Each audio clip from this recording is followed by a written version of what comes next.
Bismillah ar-Rahman ar-Rahim. Alhamdulillah wa salatu wa salamu ala Rasulillah. Assalamu alaikum wa rahmatullahi wa barakatuhu, brothers and sisters and friends. May the peace and blessings of God, of Allah, be upon every single one of you. This video is going to be addressing the recent podcast between Dr. Jordan Peterson and the war criminal Benjamin Netanyahu. And I'm going to be addressing some of the deliberate omissions, the false claims, and at least one false assumption that was expressed by these two individuals. Now, I have put some notes together. I'm going to be referring to them, inshallah, God willing. And the first thing I want to say is this. Jordan Peterson has recently displayed an immoral and inconsistent way of being. He has come across to his audiences as anti-oppression and anti-authoritarian. However, he recently invited the war criminal Benjamin Netanyahu and engaged in an interview or a discussion that can only be described as one-sided, ideological, and immoral propaganda. Now, for someone who has immense following, he has huge influence, and he has an immense responsibility to be balanced. In fact, he has an epistemic and moral duty to be informed. This is very important. Sometimes ignorance is an excuse, but not in this case, because we are talking about ethnic cleansing, oppression, injustice, and a modern day apartheid. So in this context, to invite a war criminal that has been responsible for crimes against humanity, human rights abuses, and injustices against Palestinians, Muslim and non-Muslim, and he has also been responsible for what many authorities are now describing as a modern day apartheid, without holding him to account, or at least challenging him, is one of the greatest acts of cowardice and injustice that have been displayed on social media, especially in the context of who Dr. Jordan Peterson is. He should know better. Even if Dr. Peterson does not agree with these assertions, the fact that they are expressed by mainstream academics, they exist in academic literature, they are expressed by mainstream politicians, media outlets, multiple human rights organizations, and notable personalities, then he should have at least questioned him and held him to account. Given the gravity of the assertions that have been made, he should have questioned him further. He should have not just given him a platform to espouse the distortion of reality and the twisting of history, and to express such immorality and one-sided ideological propaganda. Now, since Dr. Peterson did not hold him to account, then it can show, and to be fair, if it looks like a duck and it quacks like a duck, then it's a duck. And in this context, if it looks like a Zionist and it quacks like a Zionist, then it's a Zionist. Because if you think about it, Dr. Peterson may have a conflict of interest, right? Given the fact that he has joined Daily Wire, which is a pro-Zionist organization that is run by the genocidal apartheid apologist Ben Shapiro. So it may be the case that Dr. Peterson doesn't want to bite the hand that is currently feeding him. Now, before I share some of my thoughts and respond to some of the claims and omissions of the podcast, let me substantiate why I'm calling Netanyahu a war criminal. There are many examples, but one should suffice. Let's go back to the 2014 crazed assault of Gaza. Over 2,100 people died, mostly innocent civilians. 60,000 homes were destroyed. Over 100,000 people were made homeless. 20,000 tons of explosives were fired into one of the most densely populated regions on earth. So he is a war criminal, brothers and sisters and friends. Now I'm going to respond to some key false claims, some deliberate omissions, and a false assumption. Now, as a caveat, I want you to please note that I'm not going to address everything, because some things do not require a response. And I also believe that some things should just be laughed at, because anyone with some kind of moral intelligence or emotional intelligence or social awareness will understand that very clearly. So there are 6 points I want to make, and they include addressing 2 false claims, addressing 3 deliberate omissions, and addressing 1 false assumption. So the first point is a claim, which was a land without a people and a people without a land. That's the kind of colonial Zionist myth. The second is another claim that I want to address, which is, well, the Jews simply returned to a barren land. They returned home. They returned to a place where there was no one there, maybe one or two villages. The third point is dealing with a deliberate omission. They omitted the fact of the Nakba, that there were colonizers, there were colonial settlers that came into the land, into the region, and they expelled over 700,000 Palestinians with no right to return. The fourth point is another omission, responding to another omission, and that is basically saying that it was peaceful. The Jews just came in and it was barren land, and they created a great society, and they created a great nation, and there was no brutality or occupation, right? And that is obviously false. The fifth point is another omission, and they clearly are not mentioning a historical fact that there was peaceful coexistence between Arabs, Muslims, and Jews. They have deliberately omitted this. The sixth point is one false assumption, and that basically assumes that Israel is a good and decent and great country. And that's something that we're going to unpack. So let's deal with the first two claims. The first is a colonial myth, which basically says a land without a people and a people without a land. And the other claim is the Jews simply returned home, or they returned to this barren land. There was no one there, maybe one or two villages. And this is false, my dear brothers and sisters. Now, these colonial myths, brothers and sisters and friends, were known to Zionists themselves. Take, for example, Moshe Dayan. He was close to Ben Gurion, and as you know, Ben Gurion was the first Prime Minister of Israel, and he was the primary founder of the Zionist state. And Moshe Dayan was an Israeli military commander and a former defense minister. And he was addressing Technion, Israel Institute of Technology, and he is cited in 1969 to have said the following: Jewish villages were built in the place of Arab villages. You do not even know the names of these Arab villages, and I do not blame you because geography books no longer exist. Not only do the books not exist, the Arab villages are not there either. Nahlal arose in the place of Mahlul, Kibbutz Gvat in the place of Jipta, Kibbutz Sarid in the place of Hunayfis, and Kefar Yehushua in the place of Tal al-Shuman. There is not one single place built in this country that did not have a former Arab population.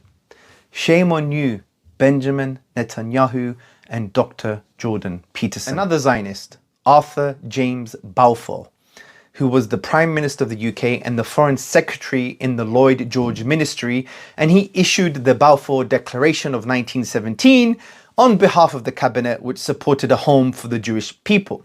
Now, this is what he had to say. He said, and he admitted in Palestine, that the Arabs were the indigenous majority population. These are his words, indigenous majority population. You have another Zionist, Israel Zangwill, who was a British author at the forefront of cultural Zionism during the 19th century and was a close associate of Theodor Herzl. In 1897, Zangwill visited Palestine and saw for himself the indigenous population there. So in 1905, at a Zionist speech in Manchester, Zangwill said the following: Palestine proper has already its inhabitants.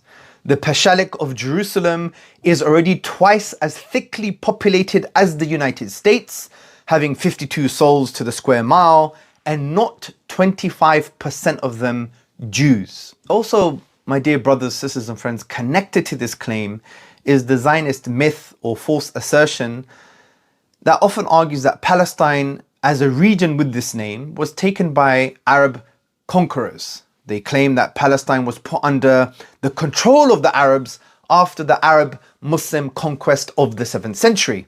This is false. Long before Islam even existed, Arabs lived in Palestine. The Arabization of Palestine was done by Arab Christians hundreds of years before the rise of Islam. Herodotus was the contemporary of Socrates, and he's referred to by Cicero as the father of history. He wrote a book entitled Histories. And it was written between 450 to 420 BC. And in this book, Herodotus details his own visit to a land called Palestine.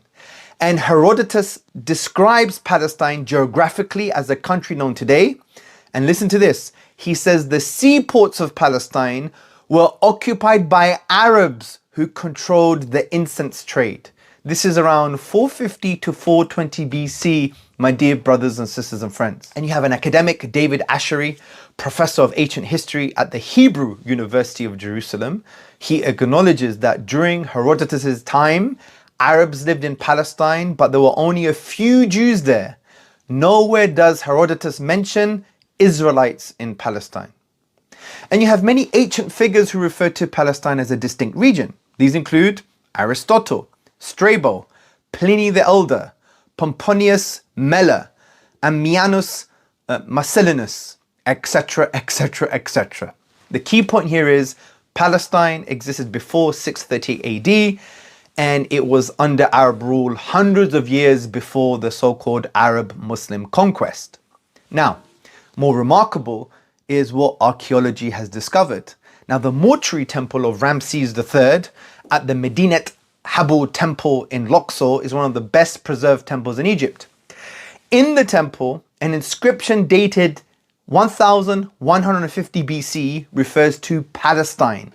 And you have an early Assyrian tablet dating from 717 BC speaks of how Palestine was incorporated into the Assyrian Empire. Now, numismatics is the study of coins, and it can tell us a lot about history. Now, in the 6th to the 4th century BC, Palestine had its own coinage and currency known as the Philisto-Arabian coins. This shows the economic prosperity and autonomy of Palestine during the time. Now, the point is very clear. The Arabs existed in Palestine before Islam. And there are many other examples to cite, but here's another one. The Council of Chalcedon, held in 451 AD. As many of you know, it established the two natures of Jesus according to the Christian biblical perspective, that he was both man and God. Now, the city of Gaza in Palestine was represented at the Council of Chalcedon by an Arab bishop. In fact, brothers and sisters and friends, historically speaking, the Byzantine emperors of Constantinople were the ones who appointed Arab kings as rulers of Palestine. Emperor Justinian named Abu Karim ibn Jabala as the ruler of Palestine. So now, brothers, sisters and friends, let's deal with the next 2 points, which are two omissions. And the first omission is the omission of the Nakba. They have omitted that the Nakba happened, the catastrophe. The fact that hundreds of thousands of Palestinians were expelled from the homes with no right to return. The second omission we want to address here is the brutality and immoral foundations of the occupation of Palestine. Let's start with the Nakba. Now, the Nakba literally means disaster, catastrophe, or cataclysm. And it's also known as the Palestinian catastrophe. And this was the destruction of Palestinian society and homeland in 1948 and the permanent displacement of a majority of the Palestinian Arabs. And remember, they had no right to return. And to summarize the Nakba, I'm citing Ahmed Hamouda. He wrote an article for Islam 21C recently. Please read it. And it is called Uncovering the Unabashed Lies Between Peterson and Netanyahu. He writes, over 700,000 were expelled from their homes, 600 villages were burned to the ground, and water wells were poisoned to prevent Palestinians from returning. Arab village names were Hebraized, and modern Hebrew language and customs were practically invented from the language and customs appropriated from the locals. Until the modern day, the policy of ethnic cleansing, land appropriation, killing, and Hebraization continues. More than 78% of Palestinian land has been confiscated, alongside its water resources, livestock, buildings, and fertile earth. The rest is under militarized occupation. Forget leaving it barren. Palestinians in many cases are prohibited from growing crops in swathes of their own land in the West Bank if it is too close to a Zionist illegal settlement. More than 60% of the West Bank remains under exclusive Zionist control, even if owned by Palestinians, and is designated as a firing zone for Zionist military training. Also, my dear brothers, sisters and friends, let's not forget the immoral and brutal foundations of Israel. Now, in the book, The Israeli Lobby and US Foreign Policy, John Mearsheimer and Stephen Walt, they actually describe the brutal and immoral foundations of the Zionist entity, and they cite Ben-Gurion, who was the first prime minister of Israel and its primary national founder. And what I'm going to read to you now is actually disgusting. It's disgraceful and it's shocking. So these authors write, this same scholarship, and they're referring to Israeli scholarship, also reveals that the creation of Israel in 1948 involved explicit acts of ethnic cleansing, including executions, massacres, and rapes by Jews. Of course, Zionist leaders did not tell their troops to murder and rape Palestinians, but they did advocate using brutal methods to remove huge numbers of Palestinians from the land that would soon be the new Jewish state.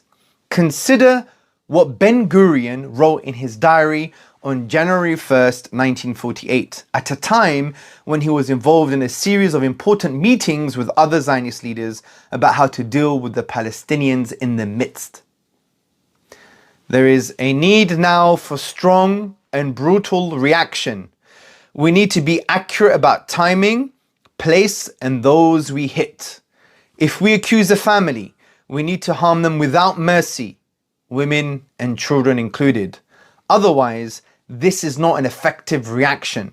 There is no need to distinguish between guilty and not guilty. And let's cite Moshe Dayan again, at an oration at a funeral of an Israeli farmer that was killed by a Palestinian Arab in April 1956, said the following: "Let us not today fling accusation at the murderers. What cause have we to complain about their fierce hatred to us? For 8 years now they sit in their refugee camps in Gaza, and before their eyes we turn into our homestead the land and villages in which they and their forefathers have lived." Now we are ready to respond to another deliberate omission. And what is this omission? They are admitting that there was peaceful existence between Arabs, Muslims, and Jews. And maybe this omission is basically trying to tell us there was no peaceful existence between Arabs, Muslims, and Jews. And I think this is very important because this, I feel, addresses Peterson's main issue with Islam. I don't think Peterson wants to adopt a religion or a worldview that has strong intellectual foundations alone. He wants some kind of civilizational aspect, because I think he believes that the Judeo-Christian West is a successful civilizational project, and he may believe, maybe subconsciously, that Islam is a failed civilizational project. And I think what we're going to mention now actually goes to show that Islam is the successful project, because the Islamic moral values, the Islamic system, the Islamic authority was the only authority that enabled Jews, Christians, and Muslims to live peacefully together in Palestine. And that shows the superiority of the Islamic worldview and the Islamic civilization. But we'll have to unpack that another time. But let's just mention a few things because I think it's very important to address this deliberate omission. Now, as another caveat, you have to understand that there are so many historical nuances, and we're not here to go into a lengthy, nuanced academic historical study about this particular issue. And I do believe that we shouldn't over-glorify our history or anyone's history, because the over-glorification of one's history is a sign of a defeated mind. However, the things that we are going to mention, that I am going to mention, are things that you can connect back to the Islamic source texts, namely the Quran and the prophetic way of the Prophet Muhammad sallallahu alaihi wasallam. May God's peace and blessings be upon him. So, the first thing I want to do is start with the biography of the Prophet sallallahu alaihi wasallam. Now, Ibn Hisham, a Islamic historian, he narrates the text of the Treaty of Medina. And I'm not going to mention the whole treaty, but I'm going to mention some of it in the context of Muslim-Jewish relations. It says, "It is incumbent on all the Muslims to help and extend sympathetic treatment to the Jews who have entered into an agreement with us. Neither an oppression of any type should be perpetrated on them, nor should their enemy be helped against them. It is incumbent on the parties to treat each other sincerely and to wish each other well. None shall subject the other to oppression and injustice, and the oppressed shall be helped. Now, interestingly, Jews felt safe in Jerusalem all the way back in the 9th century. And there is a 9th century Jewish source. It's called Sefer, Pitron, Torah. And it says the following: the people in whose hands the temple is today, namely the Muslims, have made it into a choice, excellent and honorable place of worship. They say, let us worship the one God who created heaven and earth, to whom the creatures belong, until the coming of the Messiah. And on that day, the true worship will be renewed and will be acceptable before God. Consider Benjamin of Toledo, a Spanish Jew who traveled to Baghdad in the 12th century in 1168. He described the situation of Iraqi Jewry. These are his words: in Baghdad, there are about 40,000 Jews, and they dwell in security, prosperity, and honor under the great caliph. And amongst them are the great sages, the heads of the academies, engaged in the study of law. Consider an Italian rabbi, Obedia Yara de Bertonoro. He traveled to Jerusalem, yes, Jerusalem, in the 15th century, in 1486 CE. And he wrote a letter to his father telling him about the country and its people. And listen to this: the Jews are not persecuted by the Arabs in these parts. I have traveled through the country in its length and breadth, and none of them has put an obstacle in my way. They are very kind to strangers, particularly to anyone who does not know the language. And if they see many Jews together, they are not annoyed by it. In my opinion, an intelligent man versed in political science might easily raise himself to be chief of the Jews as well as of the Arabs. Now, the popular historian Karen Armstrong, she notes in her book, History of Jerusalem, that the Jews hailed the early Islamic conquest of Byzantine lands as a mercy from God. And this is what she says: toward the end of the 7th century, a Hebrew poem hailed the Arabs as the precursors of the Messiah and looked forward to the ingathering of the Jewish exiles and the restoration of the temple. Even when the Messiah failed to arrive, Jews continued to look favorably on Islamic rule in Jerusalem. In a letter written in the 11th century, the Jerusalem rabbis recalled the mercy God had shown his people when he allowed the kingdom of Ishmael to conquer Palestine. They were glad to remember that when the Muslims arrived in Jerusalem, there were people from the children of Israel with them. They showed them the spot of the temple and they settled with them until this very day.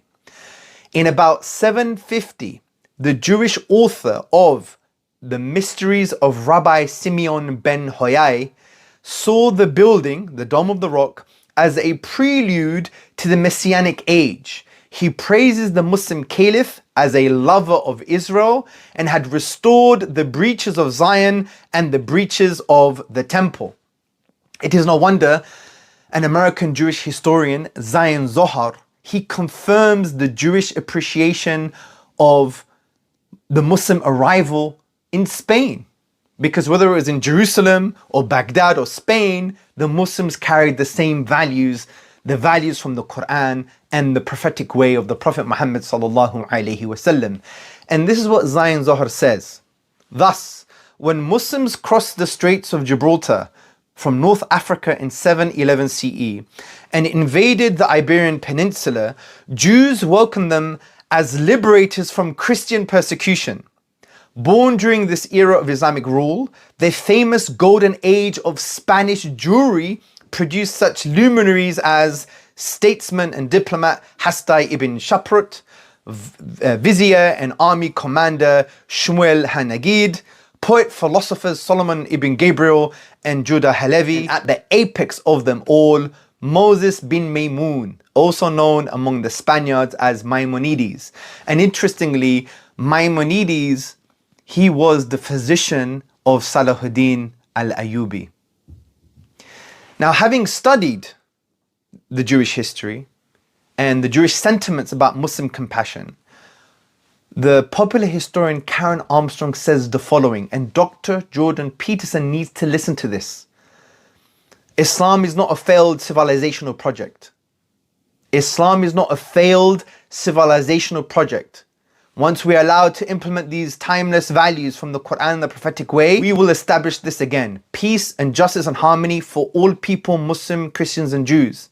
Which is something that is not happening today under liberalism, secularism or Zionism. In actual fact, liberalism, Zionism and secularism are the failed civilizational projects because they have not been able to bring Christians, Muslims and Jews together living peacefully in Palestine, in Jerusalem. But it was under Islam, under Islamic values, under the successful civilizational project called Islam that was able to do that. And listen to what Karen Armstrong says.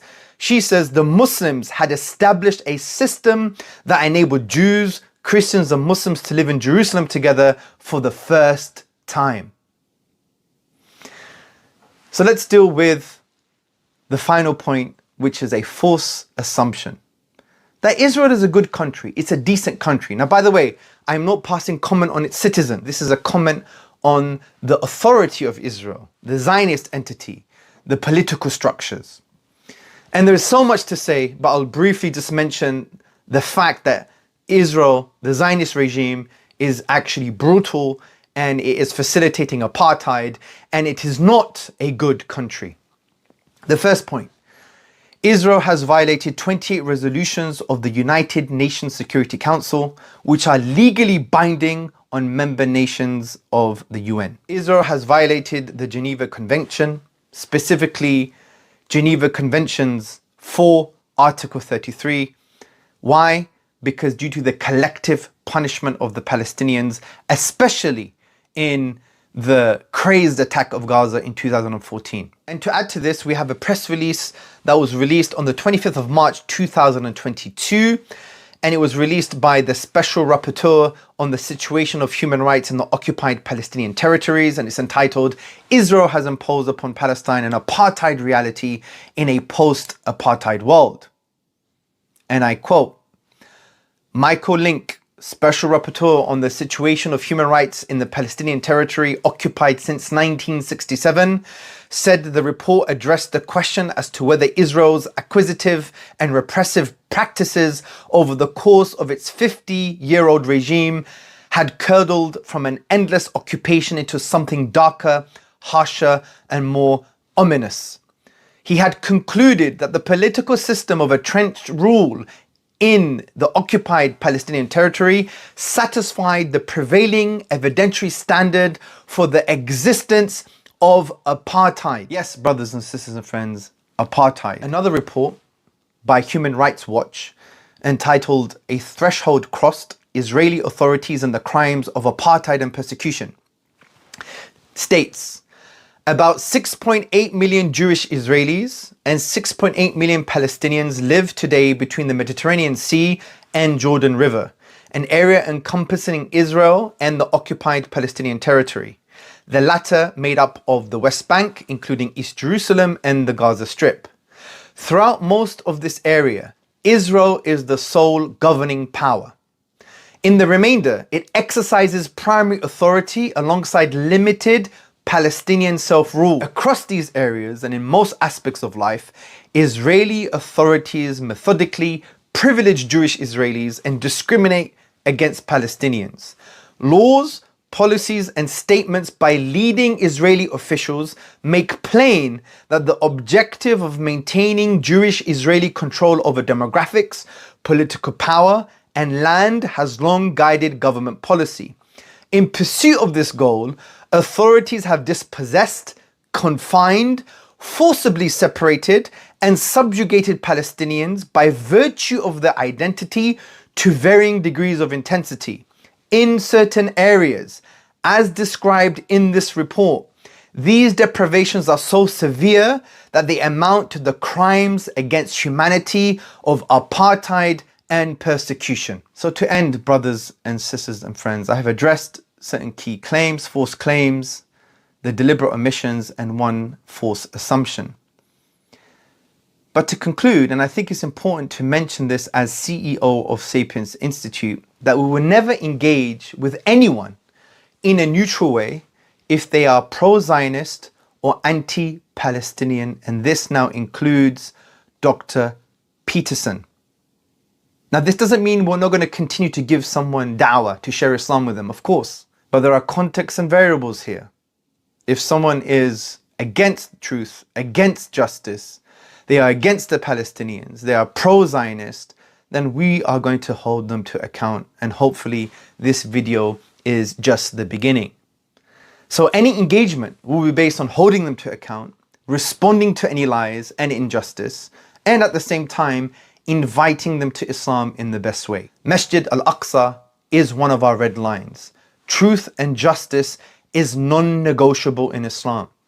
Peterson has opposed truth and justice in the way that he engaged with the war criminal Netanyahu, and with the way he facilitated the twisting of reality and the distortion of history, not to mention the deafening silence of the brutality of Israel's birth and its terror of the current apartheid and ill treatment of the Palestinian people, many of which include our brothers and sisters in Islam and our brothers and sisters in humanity. And ignorance is not an excuse for such grave matters. However, Islam does allow U-turns. The door to mercy and forgiveness is always open until our last breath. Let us not forget the greatest enemies of Islam who fought and killed Muslims, embraced Islam, and were subsequently embraced by our beloved Prophet sallallahu alaihi wasallam. And let us not forget, brothers and sisters, the Battle of Uhud. Many lessons can be learned from this. But in our context, we have to understand that there was a mistake by some of the Sahaba, the companions of the Prophet sallallahu alaihi wasallam, and one can argue that that battle was lost. To the degree where the companions were killed and the beloved uncle of the Prophet sallallahu alaihi wasallam was also killed and mutilated. The Prophet ﷺ was injured, he was bleeding. And in that context, he was asked to invoke curse upon the polytheists. These are people who are fighting the Muslims. These are people who injured our beloved Prophet sallallahu alaihi wasallam. But when he was asked to curse the polytheists, what did he say? He said, I have not been sent as the invoker of curse, but I have been sent as a mercy. And this can be found in an authentic hadith narrated by Muslim. Finally, brothers and sisters and friends, Palestine will be liberated whether people like it or not, whether Dr. Jordan Peterson likes it or not, or Benjamin Netanyahu likes it or not. Why? Because it is a truth. It is an inevitability. It is a guarantee from Allah Himself. We believe that the liberation of Palestine will happen. We believe this more than we believe that the world is spherical. Why? Because it has come directly from the Lord of the heavens and the earth. It is a guarantee. So I advise the likes of Dr. Jordan Peterson and Benjamin Netanyahu to be on the side of truth and justice. Be on the winning team. And Dr. Jordan Peterson, if you've listened to this video, I strongly recommend that you publish an apology for being an apologist for ethnic cleansing, for being an apologist for apartheid, and an apologist for Zionism, and an apologist for the twisting of reality and the distortion of history. Before I close, brothers and sisters and friends, and I'm addressing this to Dr. Jordan Peterson as well, here's some further reading.